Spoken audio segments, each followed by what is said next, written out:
ஹல்லேலூயா. கர்த்தராகிய இயேசு கிறிஸ்துவின் ஈடு இணையற்ற நாமத்தினாலே நான் உங்களை வாழ்த்துகிறேன். உபவாச நாளிலே தேவனை ஆராதித்து தேவனை மேன்மைப்படுத்தி தேசத்துக்காய் தேசத்து ஜனங்களுக்காய் நமக்காய் செபிக்கும்படியாக நாங்கள் கடந்து வந்திருக்கிறோம்.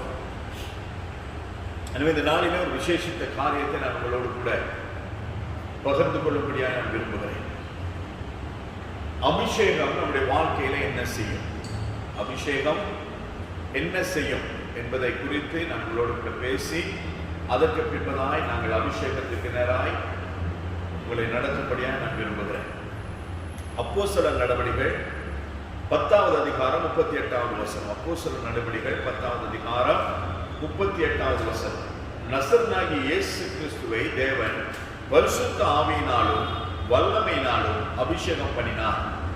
தேவன் அவருடனே கூட இருந்தபடியினாலே அவர் நன்மை செய்கிறவராயும் பிசாசின் வல்லமையில் அகப்பட்ட யாவரையும் குணமாக்குகிறவராயும் சுற்றி திரிந்தார். ஹல்லேலூயா. நசரேயனாகிய இயேசு கிறிஸ்துவை தேவன் பரிசுத்த ஆவியினாலும் வல்லமையினாலும் என்ன செய்தாராம்? அபிஷேகித்தார். கர்த்தராகிய இயேசு கிறிஸ்துவுக்கு அபிஷேகம் தேவையா? இயேசு கிறிஸ்துவுக்கு அபிஷேகம் தேவையா?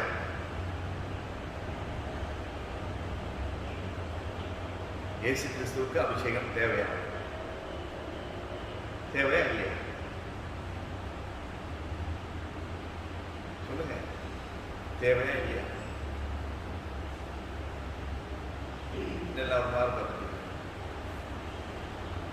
நாம் அறிந்த வண்ணமாய் வேதம் சொல்லுகிற வண்ணமாய் என் ஆண்டவராகிய இயேசு கிறிஸ்து அவர் சர்வ வல்லமையுள்ள தேவன் ஆனபடினாலும் அவரை பிதாவாகிய தேவன் இந்த பூமியிலே எனக்காய் எங்களுக்காய் இந்த உலகத்திலே இனிமேல் பிறந்து வாழப்போகிற கடைசி ஜீவன் வரைக்கும் நித்திய ஜீவன் பெற்றுக்கொள்ளத்தக்கதாக அவர் இந்த பூமியிலே மனுஷனாய் அவதரிக்க செய்தார்.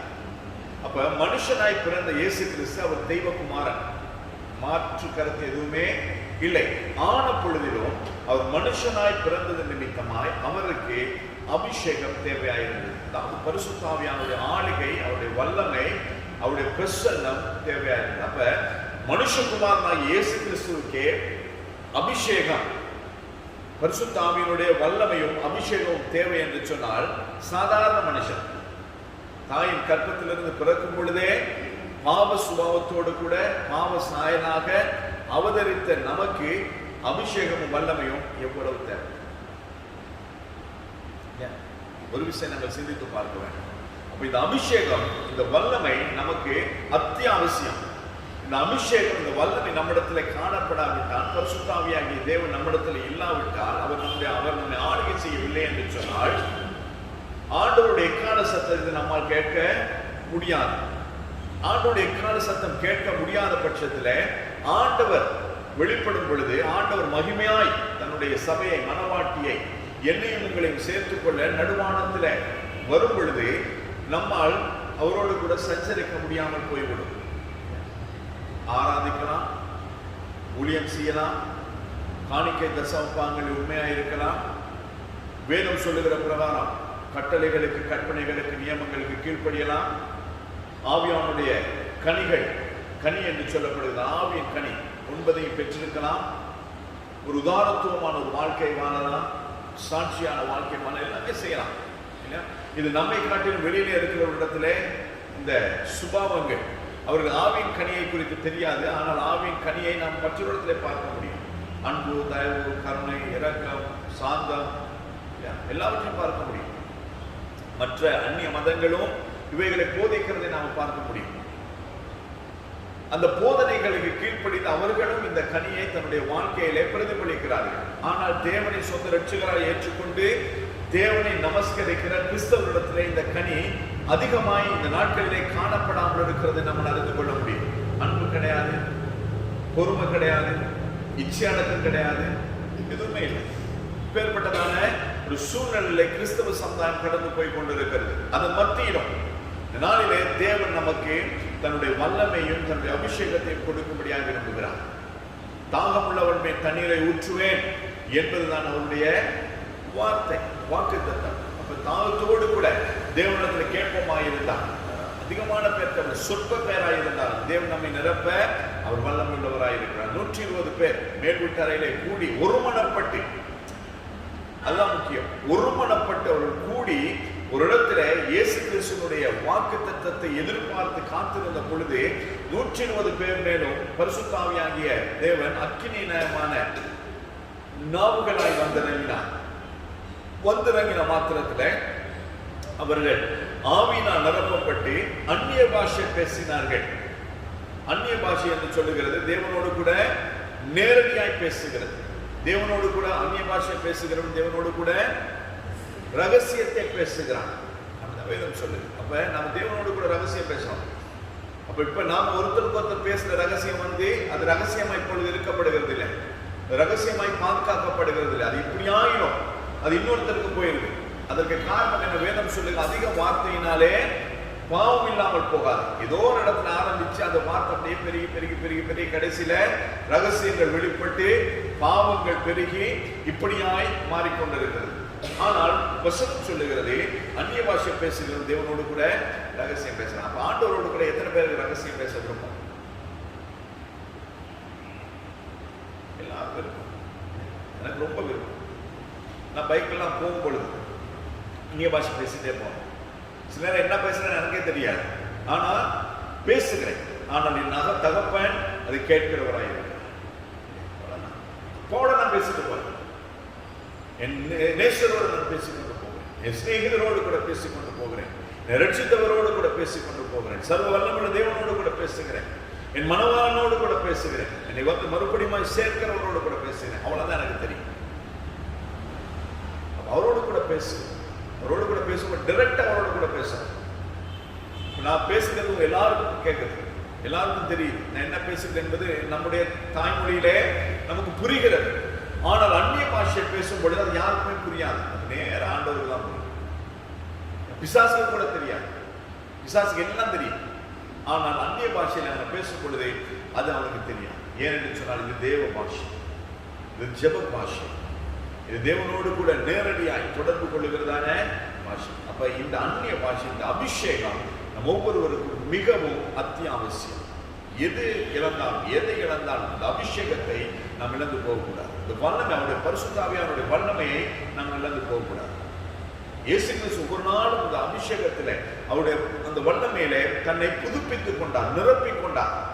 அதுக்காக தான் ஒவ்வொரு நாள் ஊழியம் முடிஞ்ச பிறகு மலையில போய் நின்று மணிக்கணக்காய் பிதாவாகிய தேவனோடும் பரிசுத்த ஆவியாகிய தேவனோடும் அவர் தன்னை ஒன்று சேர இணைத்துக் கொண்டு அவளோடு கூட உறவை ஏற்படுத்திக் கொண்டு அவளோடு கூட சேர்ந்து நேரங்களை மணிகளை செலவழித்தார். அதுக்கு பின்பு மனுஷரோடு கூட வந்து வேலைகளை செய்ய வசனத்தை நாங்கள் பார்க்கிறோம். தேவன் வல்லமையினாலும் அபிஷேகத்தினாலும் அபிஷேகம் பண்ணினார். தேவன் அவருடனே கூட இருந்தபடினார். அபிஷேகம் பண்ணி தேவன் அவரோடு கூட இருந்தபடி. அப்ப தேவ ஆவியானவர் என்னோடு கூட இருக்கிறார் என்பதற்கு ஒரு வெளியரங்கமான ஒரு அத்தாட்சி, ஒரு சாட்சி என்ன என்று சொன்னால் அபிஷேகம்.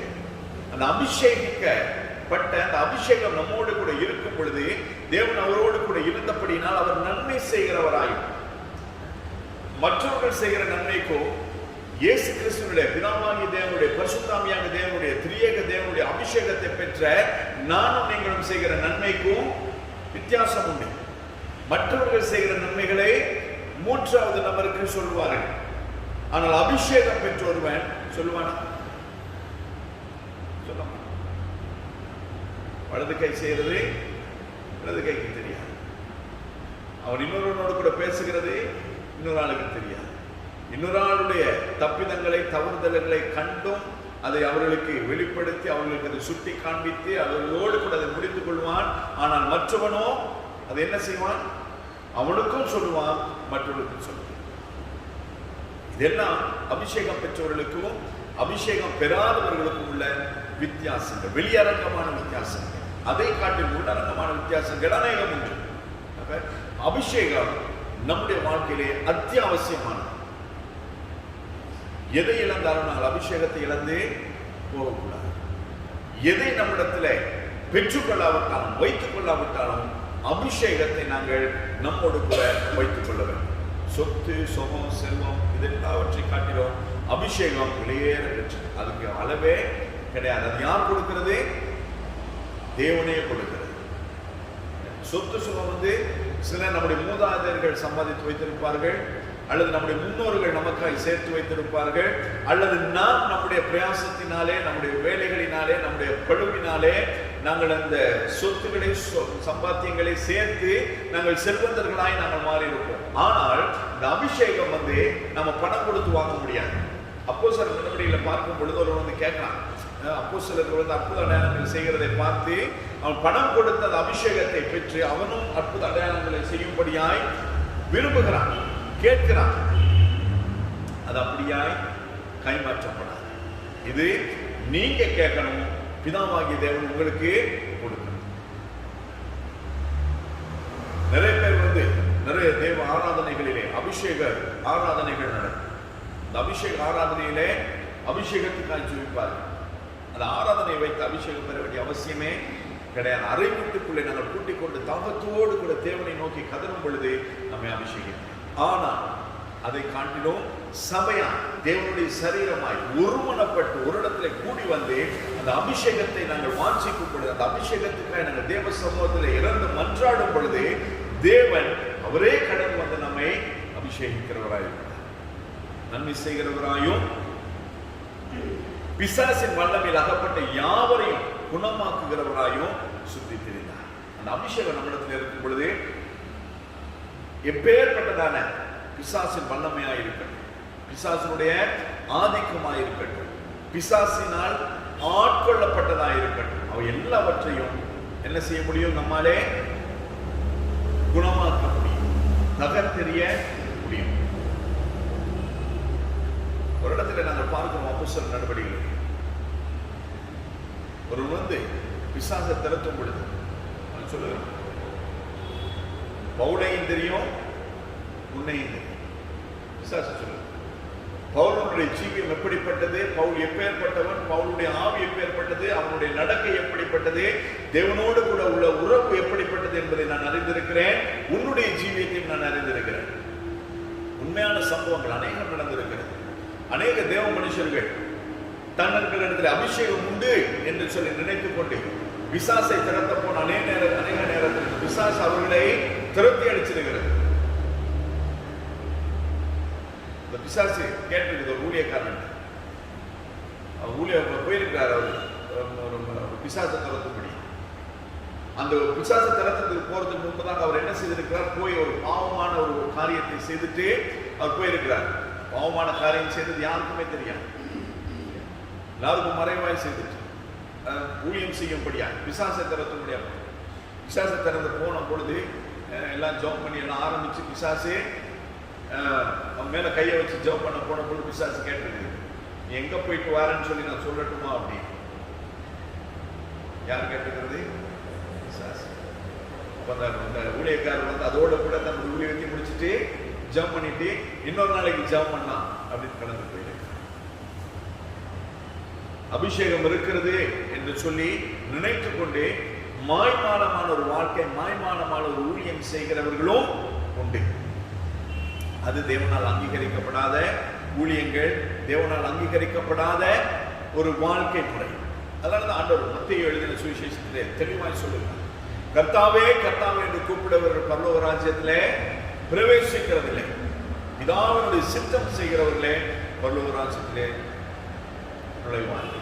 அப்ப பிதாவினுடைய சித்தம் செய்கிறவர்களாக இருப்பார். பிதா என்ன செய்ய சொல்லுகிறார்? அதை இயேசு கிறிஸ்து செய்கிறார். இயேசு கிறிஸ்து என்ன சொன்னார்? அதை நாமும் நீங்களும் செய்ய வேண்டியவர்களாக இருக்கிறோம். அந்த இயேசு கிறிஸ்து சொன்னதை செய்கிறதற்கு நம்ம இந்த பூமியிலே அவர் தனியாய் விட்டு போகவில்லை. மாறாய் அவர் பரமேறும் பொழுது என்ன சொன்னார்?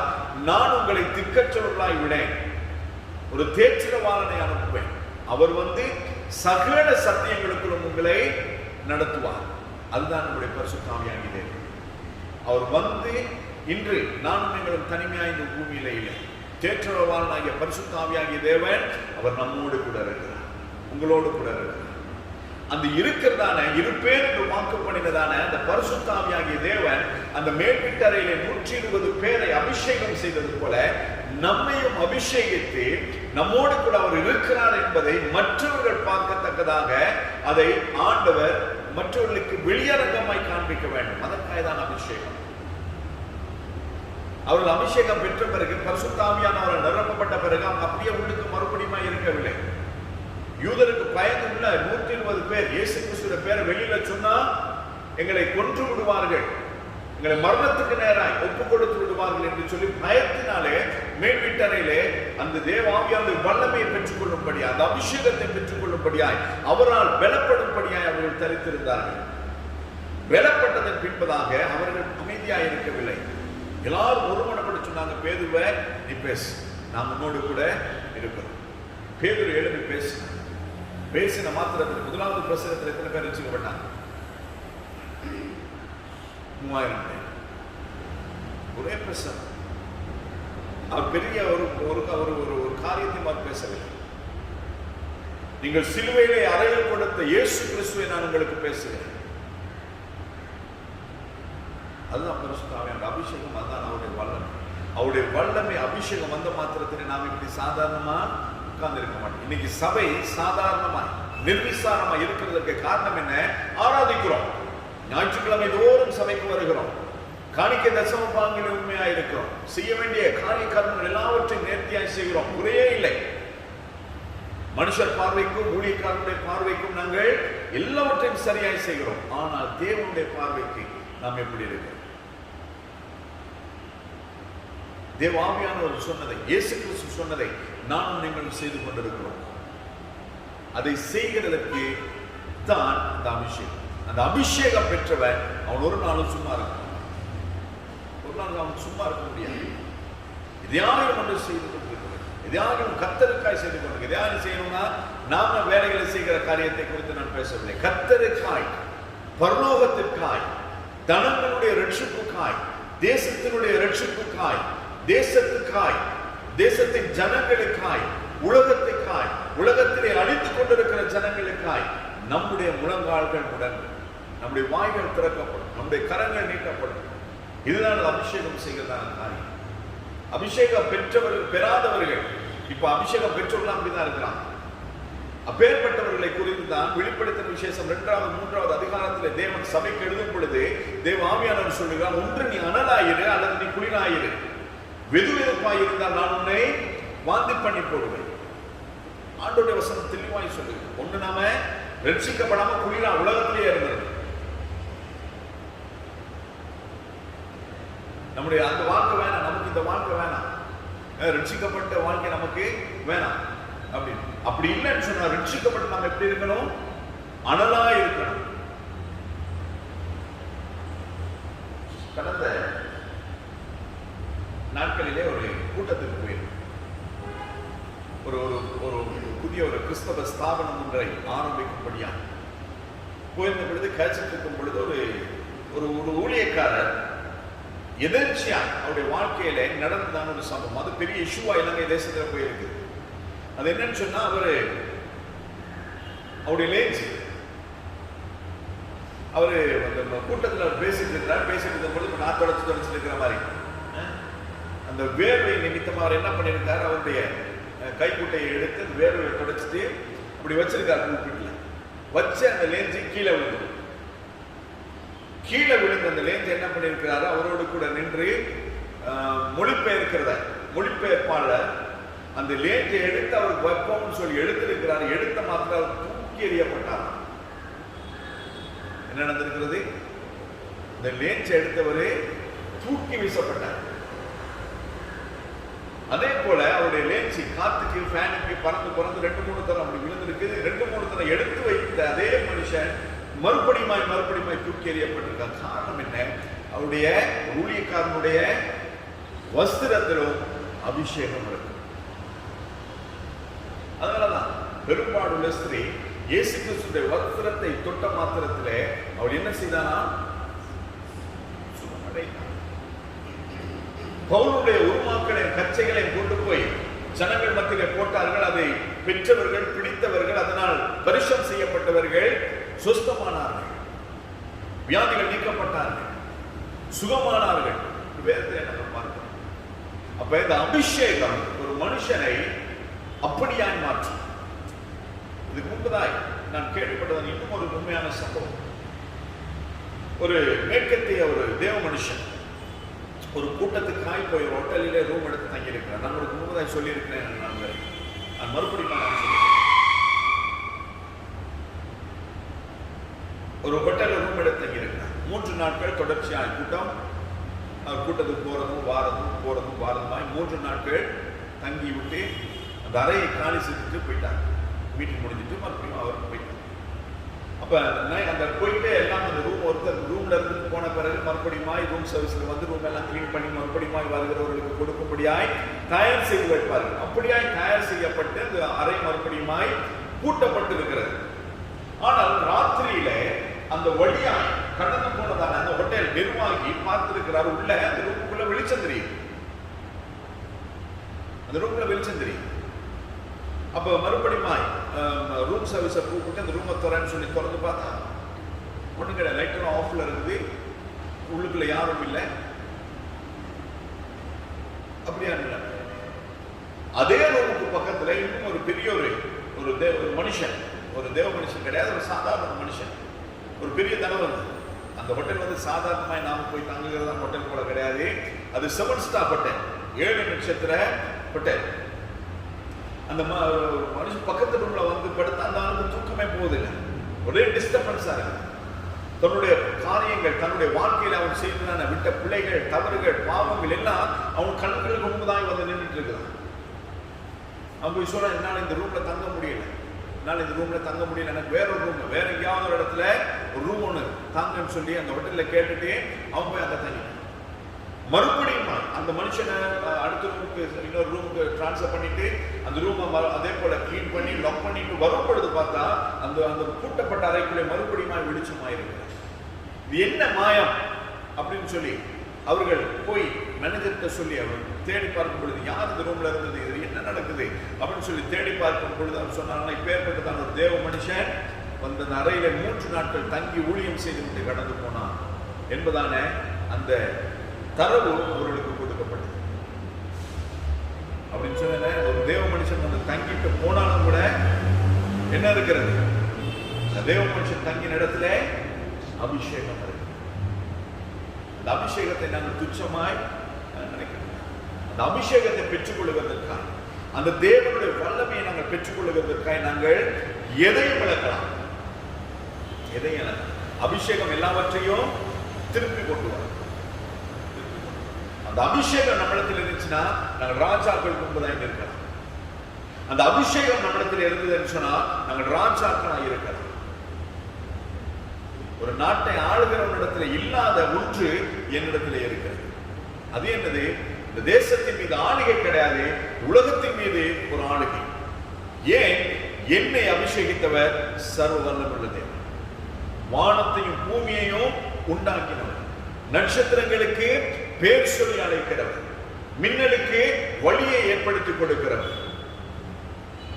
அதுதான் நம்முடைய அந்த தேவனை தெரியாதபடி, அந்த தேவனுடைய வல்லமை தெரியாதபடி, அந்த தேவனுடைய அபிஷேகத்தை நாடாதபடி, வாஞ்சிக்காதபடி ஏதோ ஒரு கிறிஸ்தவ வாழ்க்கை, சபைக்கு வந்தா போதும், அப்படி இப்ப வராட்டியும் பரவாயில்ல, நாங்க ஆன்லைன்ல நாங்க தேவனை ஆராதிப்போம். ஏன்னு சொன்னா இந்த சபையில இல்லைன்னு சொன்னா இன்னொரு சபையில ஆன்லைன்ல இப்ப வந்து எல்லாமே லைவ் போயிட்டு இருக்கு, லைவ் வர்ஷிப். இதுதான் இன்றைய கிறிஸ்தவ சமுதாயம், இதுதான் இன்றைய கிறிஸ்தவ சூழ்நிலை. மாறா என்ன சொல்றாங்க?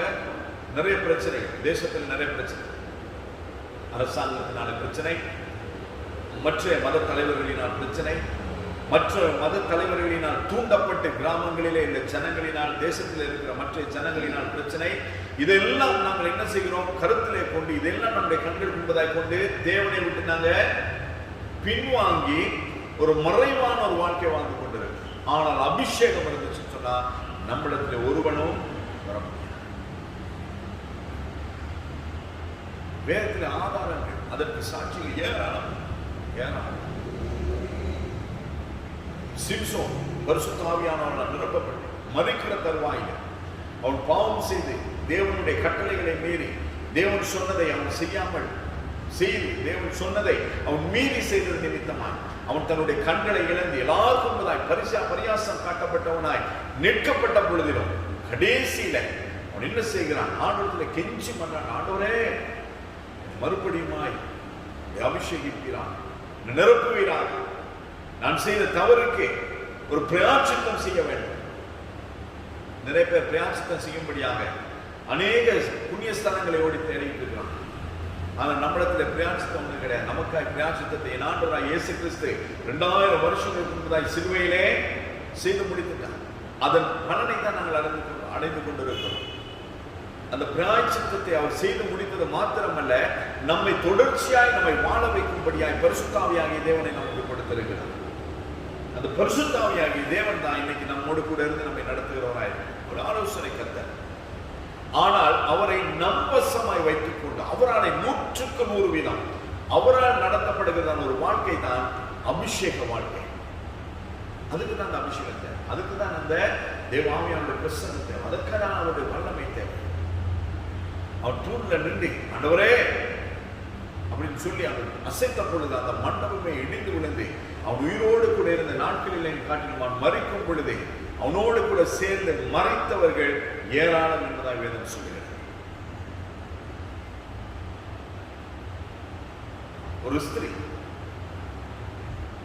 அவனிடத்துல வந்து போகிற அந்த ஊழியக்காரன் எலியாவும் தன்னுடைய வீட்டில் ஏராளமான ரூம் இருக்குது, ஏராளமான ரூம். அவள் சொல்லுது, அந்த வீட்டிலேயே கனம் பொருந்தியதான ஒரு ஸ்திரீ, எல்லாராலும் அறியப்படப்பட்டவர். அவளுக்கு அரசாங்கம் முதல் கொண்டு இன்ஃபுளுன்ஸ் இருந்தது. கேட்கிறாங்க, நான் ஏதாவது உனக்கு செய்யணுமா? என்னாலே எல்லாம் செய்து கொள்ள முடியும் சொல்றாங்க. அந்த அளவுக்கு அரசாங்க மட்டம், மேல்நிலை மட்டம், அரசாங்க லெவல்ல அவளுக்கு எல்லாவற்றையும் செய்து கொள்ள முடிந்த அளவுக்கு அவளுக்கு வசதி வாய்ப்புகளும் கனமும் மேற்கும் அவளிடத்தில் இருந்தது. இருந்த பொழுதிலும் அவளுக்கும் ஒரு குறைவு. அப்பேற்பட்டவள் என்ன செய்கிறார்? தன்னுடைய புருஷனிடத்தில் கேட்டு நம்மிடத்தில் வந்து போகிற தேவ மனுஷனுக்கு ஒரு வீட்டை, அறை வீட்டை கட்டுவோம்னு சொல்லிட்டு ஸ்பெஷலா அவங்க வீட்டுல மேல் மாடியில் ஒரு வீட்டை கட்டி, ஒரு ரூமை கட்டி, ஒரு கட்டி, ஒரு மேசை, ஒரு விளக்கு, இதுகளை வைக்கணும். வந்து போகும் பொழுதுதான் தங்கிட்டு போறோம். ஏன் இருக்கிற ரூமையை கொடுக்கலாமே, கொடுக்கலாங்களா? ஏன் விசேஷமா ரூமை கட்டணும்? அவள் அறிந்திருந்தால் அவனிடத்தில் இருக்கிற அபிஷேகம் விலையேற பெற்று, அது ஈக்குவலா நம்மால எதுவுமே செய்ய முடியாது. அந்த மனுஷனுக்கு இருக்கிறதுக்கு ஒரு நல்ல ஒரு இடத்தை, வசதியான இடத்தை, டிஸ்டர்பன்ஸ் இல்லாத ஒரு இடத்தை கட்டுவோம் என்று சொல்லிட்டு ஒரு மேல் வீட்டை அவளுக்கு கட்டி ஒரு அறையை அவளுக்கு கொடுக்கிறதை நான் பார்க்கிறேன். அதன் ஆசீர்வாதத்தை அவள் பெற்று அனுபவித்தார். ஒரு அபிஷேகம் பெற்றவர் ஒரு மனுஷனை, ஒரு தேவனுடைய மனுஷனை, ஒரு அபிஷேகம், தேவனால் அபிஷேகிக்கப்பட்ட சாதாரணமானவர்களை நாங்கள் கனப்படுத்தும் பொழுது அதற்கேற்ற பலனை கர்த்தருடைய ஆவியானவர் நமக்கு தருவார்.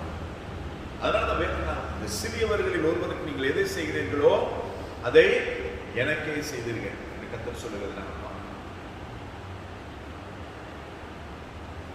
நம்மிடத்தில் அபிஷேகம் இருக்கும் என்று சொன்னால் எந்த காலத்திலும் நாங்கள் எந்த சூழ்நிலைக்கும் பயந்து அஞ்ச வேண்டிய அவசியமே கிடையாது.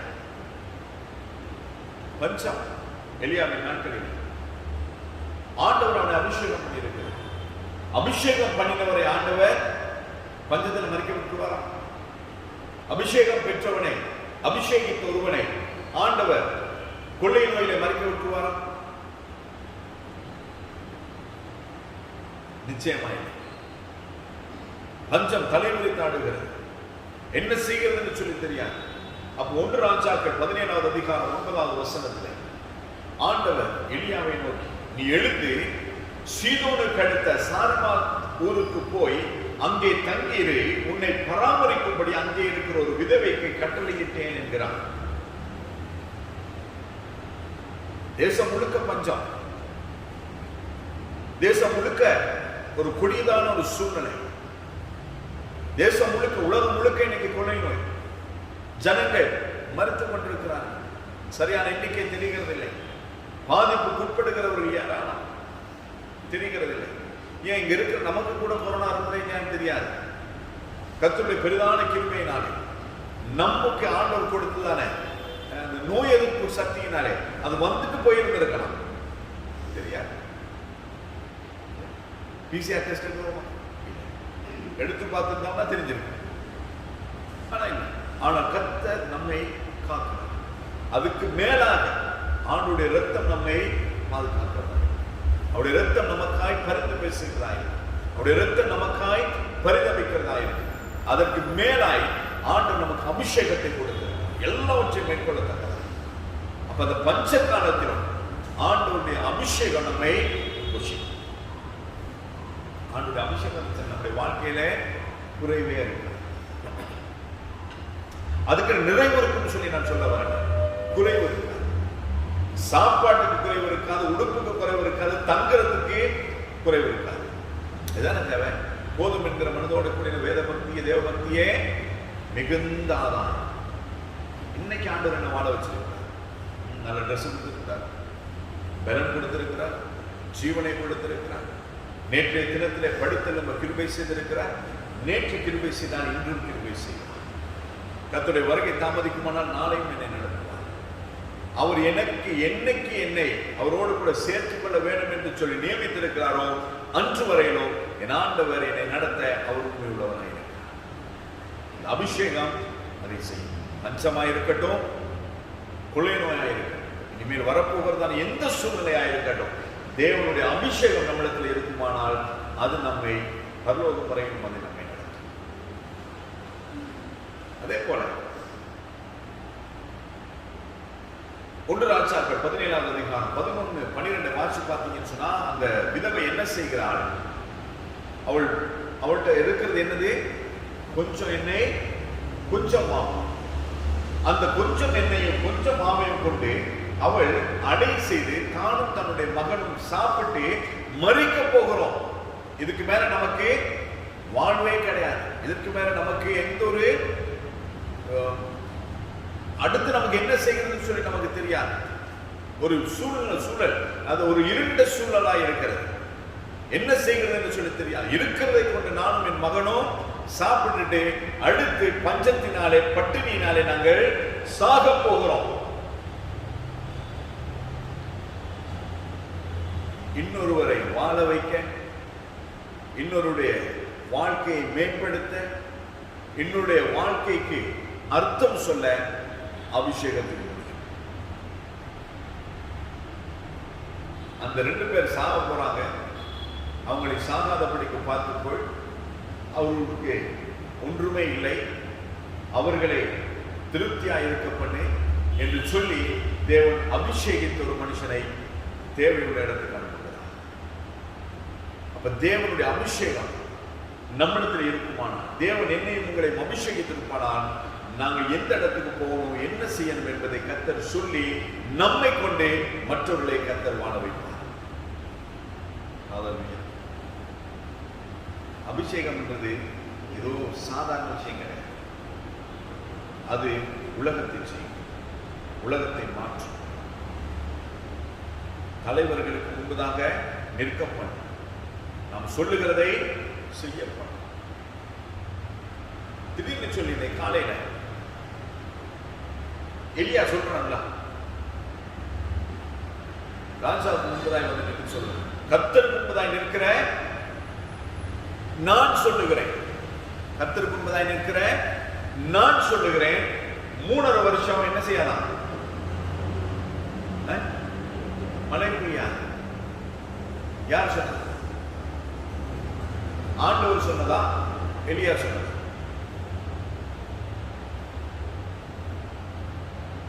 ஆண்டவர் சொன்னதா, எலியா சொன்னதா? யார் சொன்னது? எலியா. ஆண்டவர் சொல்ல, ஆண்டவர் சொல்லியிருந்தாருன்னா கர்த்தர் சொல்லுகிறார், அப்படிதான் சொல்லியிருக்காங்க.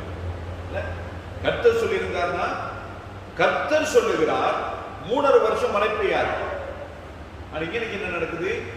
கர்த்தருக்கு முன்பதாக நிற்கிற நான் சொல்லுகிறேன், 3.5 வருஷம் மழை பெய்யாது. சொல்லியாச்சு. சொல்லிட்டு அவனுக்கு ஒரு பதட்டம், ஐயோ ஆண்டவரே, மனம் பதறி சொல்லிட்டனே, இனிமே இது நடக்குமா நடக்காதா?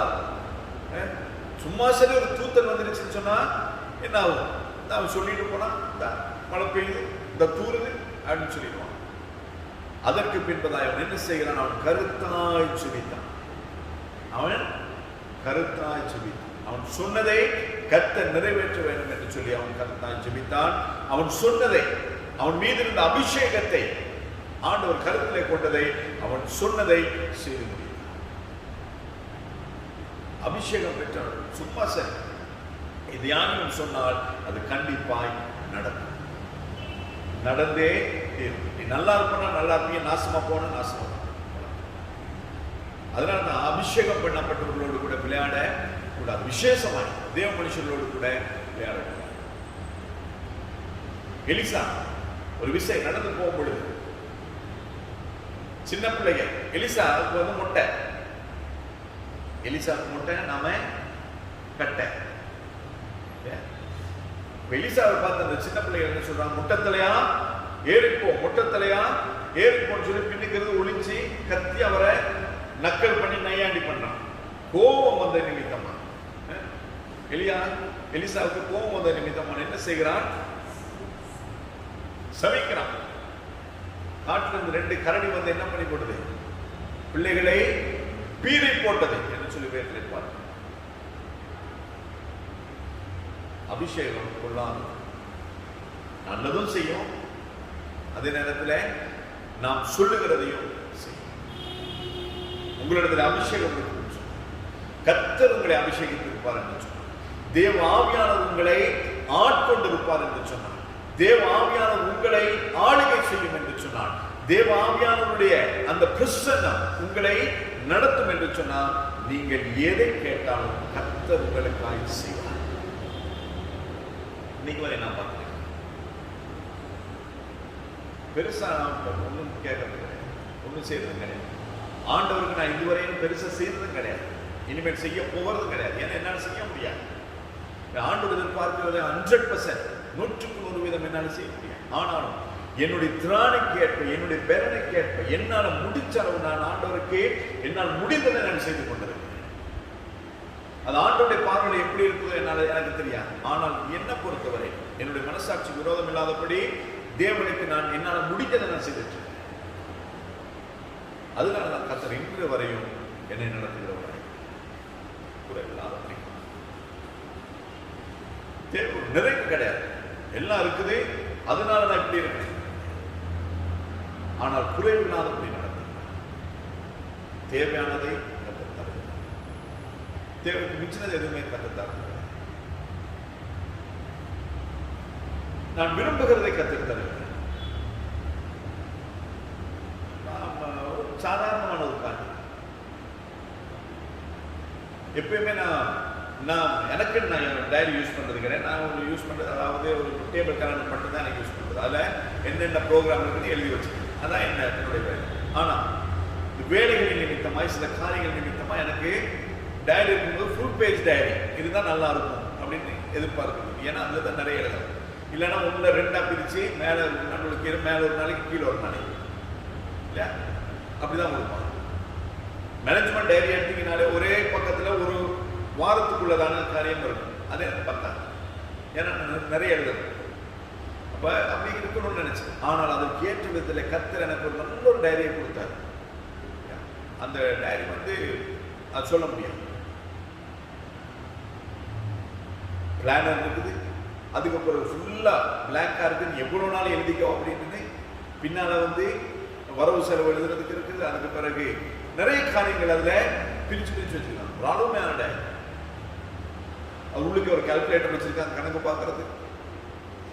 நிறைய வித்தியாசமான ஒரு விலையேற பெற்றது கர்த்தர் கொடுத்தார். அதாவது உண்மையாய் நாங்கள் தேவனுக்குள்ள நிற்கும் பொழுது என்னுடைய இருதயம் என்னத்தை விரும்புகிறதோ அதை என்னுடைய அபிஷேகம் எனக்கு கொண்டு வந்தது. நான் தேடி போக வேண்டிய அவசியம் கிடையாது. அதனால 23வது சங்கீதத்திலே சங்கீதக்காரன் சொல்கிறான், கர்த்தர் என் மேய்ப்பனாய் இருக்கிறார், நான் தாழ்ச்சடையேன். அவர் என்னை புல்லுள்ள இடங்களில் மேய்த்து அமர்ந்த தண்ணீர் அண்டையிலே கொண்டு வருவார். அவர் ஆத்துமாவை தேற்றி தம்முடைய நாமத்தின் நிமித்தமாக என்னை நீதியின் பாதைகளிலே நடத்தி, நான் மரண இருளின் பள்ளத்தாக்கில் நடந்தால் நான் புல்லாப்புக்கே பயப்படேன். தேவரே என்னோடு கூட, உமது கோடும் உமது தடியும் என்னை தேற்றும். என் சத்துருக்களுக்கு முன்பதாக என் தலையை எண்ணெயால் அபிஷேகம் பண்ணி என் பாத்திரம் நிரம்பி வழியும்படியாய் செய்வேன். என் ஜீவனுள்ள நாள் எல்லாம் நன்மையும் கிருபையும் என்னை தொடரும். நான் தேடி போக வேண்டிய அவசியம் கிடையாது. நான் கர்த்தருடைய வீட்டிலே நீடித்த நாட்களாய், இந்த பூமியிலும் சரி அங்கேயும் சரி, நீடித்த நாட்களாய் நிலைத்திருப்பேன். அந்த நிலைத்திருக்கத்தக்கதாய் என்னை கொண்டு போகிறதா அபிஷேகம். அந்த அபிஷேகத்தை நாங்கள் வேண்டி கேட்டு இந்த நாளிலே நாங்கள் ஆட்சேபித்து பாடி தேவனை ஆராதித்து நாங்கள் அதை பெற்றுக் கொள்வோம். வந்த நீங்கள் வாக்கியவான்கள், வாக்கியவான்கள். வராதவர்கள் பெரிய பொக்கிஷத்தை, பெரிய ஒரு ஆசீர்வாதத்தை இந்த நாளிலே இழந்து போனார்கள் என்று சொல்லிதான்.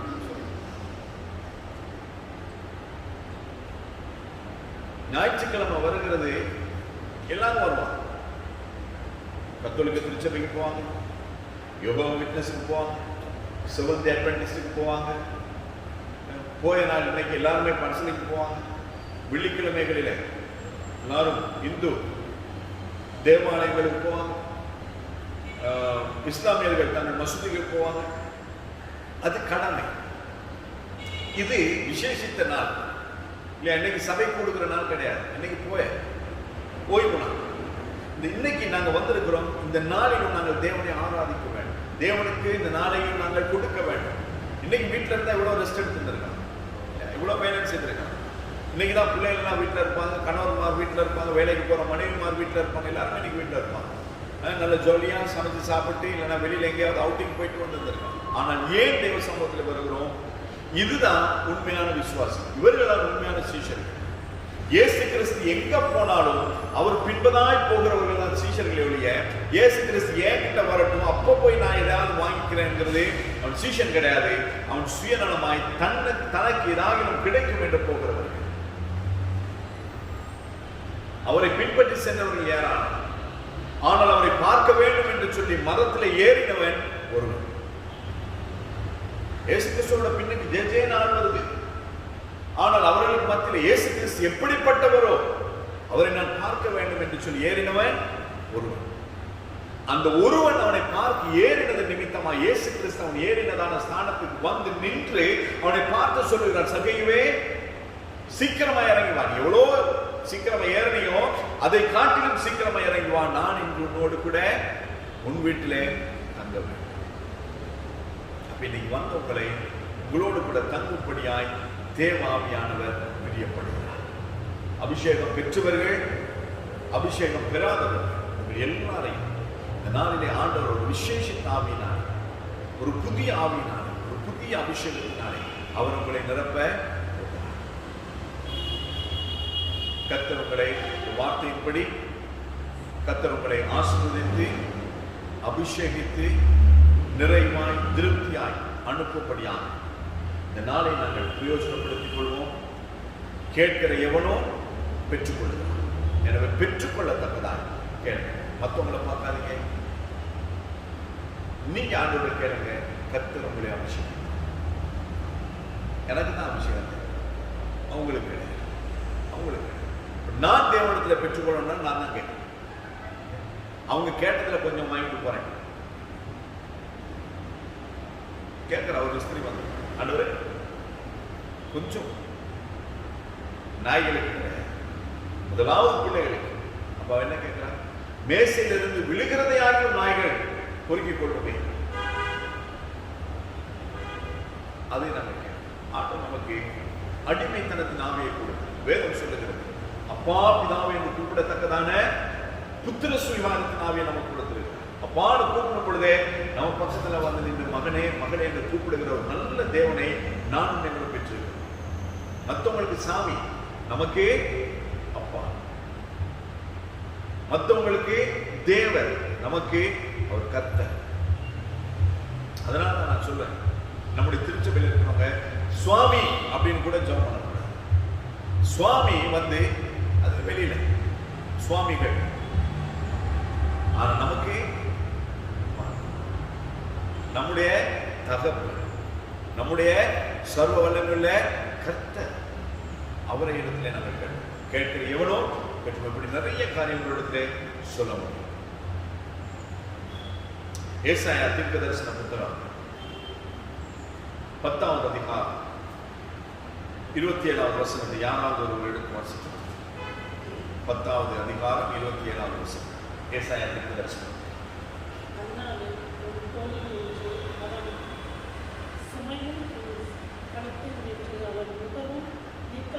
உன் தோளிலிருந்து சுமையும் உன் கழுத்திலிருந்து நுகமும் நீக்கப்படும், அபிஷேகத்தின் நுகம் முறிந்து. அபிஷேகம் வரும் பொழுது எல்லா விதமான நுகங்கள், எல்லா விதமான தடைகள், எல்லா விதமான பாரங்கள், எல்லா விதமான சோர்வுகள், எல்லா விதமான அசதிகள், எல்லா விதமான பலவீனங்களையும் அந்த அபிஷேகம் முறித்து. அப்பேற்பட்டதுதான் அந்த அபிஷேகம். என் தோளில் இருக்கிறதான பாரம், என் கழுத்துல இங்கிட்டு முடியாது, இங்கிட்டு திரும்ப முடியாது, மேலையும் பார்க்க முடியாது, கீழையும் பார்க்க முடியாது, பின்னுக்கும் பார்க்க முடியாது, அப்படிக்கு கழுத்தை நெருக்கி கொண்டிருக்கிறதான என்னது நுகம். மாட்டுக்கு வச்சுப்பாங்க, பார்த்துருக்கீங்களா? மாட்டு வண்டியில மாட்டுக்கு ஏதாவது திருப்பி ஏதாவது செய்ய முடியுமா? போட்டதான் பின்னுக்கு தான் அடிச்சுட்டே இருப்பாங்க. அது தூக்கி இழுத்துக்கிட்டு போக வேண்டியது. மேல பின்னுக்கு பாரம், கழுத்துல நுகம். அப்பேற்பட்டதான வாழ்க்கையை கர்த்தர் இந்த நாளிலே வந்த உங்களுடைய வாழ்க்கையிலே மாற்றுவார். வராதவர்களை குறித்து எனக்கு தெரியும். எல்லாருக்கும் ஒன்று போல் அறிவித்தல் கொடுக்கப்பட்டது. வந்தவர்கள் பெற்றுக் கொள்வோம், வராதவர்கள் இழந்து போனவர்களை குறித்து நாங்கள் பரிதாபம் பட முடியுமே ஒழிய நாங்கள் சந்தோஷப்படுவோம். ஆனால் வந்தவர்களை கர்த்தர் அபிஷேகம். நீங்க அக்கமாக பார்க்காதீங்க, மற்றவர்களை பார்க்காதீங்க. நான் இந்த நாளிலே அபிஷேகிக்கப்பட்டு, நான் இந்த நாளிலே புதிய ஆவியின் அனுபவத்தோடு கூட இந்த இடத்தை விட்டு போக வேண்டும் என்பதான அந்த நோக்கத்தோடு கூட, எதிர்பார்ப்போடு கூட தேவ சமூகத்திலே நாங்கள் இந்த சில நிமிஷங்களை நாங்கள் செலவழிக்க போகிறோம். கர்த்தர் உங்களை அபிஷேகிப்பார். கர்த்தர் உங்களை ஆசீர்வதிப்பார்.